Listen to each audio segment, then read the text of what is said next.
The emergence and growth of the Islamic finance industry is a phenomenon that has generated considerable interest in the financial world in recent years. And in keeping with this momentum, this week Nairobi hosted the second Gulf African Bank annual East and Central African Conference. The purpose is to really share what has happened in the last 2 years on growth of this new form of banking and finance in Kenya, and share the experience of Africa also, because I think the African continent is ready for takeoff, and clearly Islamic finance is one of the vehicles which will help to meet its growth. Initially people were very skeptical about the possibilities of having Islamic banks succeed in this environment, but they are pleasantly surprised. Many regulators are participating in this conference, and Uganda and Tanzania and of course Kenya's regulators, and they all spoke very positively about the prospects of Islamic finance in this part of the world. Kenya was the first country to introduce Islamic banking in the East and Central African region, and currently has two fully fledged Sharia-compliant banks, that's Gulf African Bank and First Community Bank. Although they might control less than 1% of the banking sector's net assets, they have taken on in just 2 years of operation. In 18 months we were able to turn around the bank and make it profitable. Now we are looking to expand in the regional markets, including Uganda and Tanzania, but not limited to them. We are also looking at some other countries. So hopefully by the end of this year we should be taking our footprints out of Kenya into the other African countries. The success of Islamic banking came to the fore last year when it was largely sheltered from the global financial crisis which affected most conventional European and US banks. To the extent that it's been less affected, it's probably because of the way, the principles behind Islamic banking. It is their checks and balances in terms of the level of risk that is undertaken.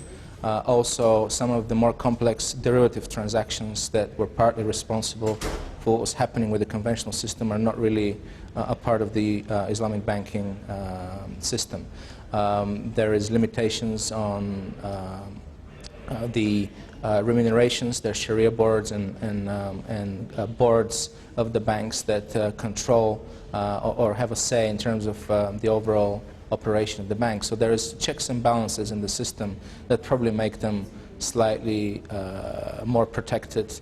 Islamic banking is growing at a rate of 10 to 15% per year, and with signs of consistent future growth, players are keen to introduce new Sharia-compliant products with new business areas such as mutual funds and takaful industry attracting a lot of attention. Takaful, which is the equivalent of Islamic insurance, is being discussed. That's one of the areas that we see to come in very quickly, because as an Islamic bank we need Takaful as for our customers, and I think it's much more equitable, it's much more just, because in Takaful what happens is that when you put a premium, if there is a premium left over in the pool after there are claims, that premium is returned back to the shareholder. So in a way it's much better for people to go into the Takaful way rather than conventional insurance. These are modern products responding to modern needs of a consumer.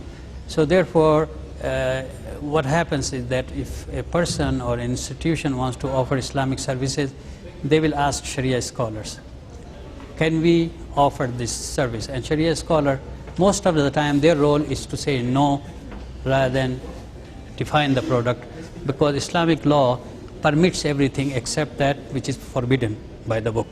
So the sphere of permissible is very wide. The sphere of what is not permissible is narrow. So Sharia scholar will say, no, this will involve usury, or this will involve gambling, or this would involve that kind of activity which is prohibited by the Sharia.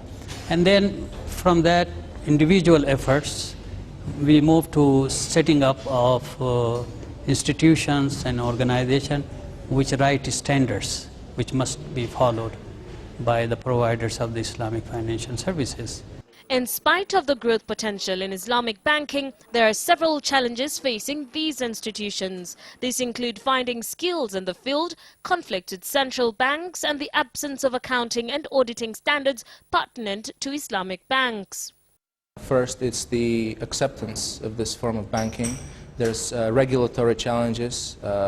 There's also the influx of capital that's needed for this form of banking to work. It is a business like every other business. It is for profit. So these are the key challenges, I would say, regulatory and backing. Moving forward, the outlook seems positive for Islamic banking in Kenya. Customer bases are growing, and along with greater consumer awareness, the demand will likely grow in tandem.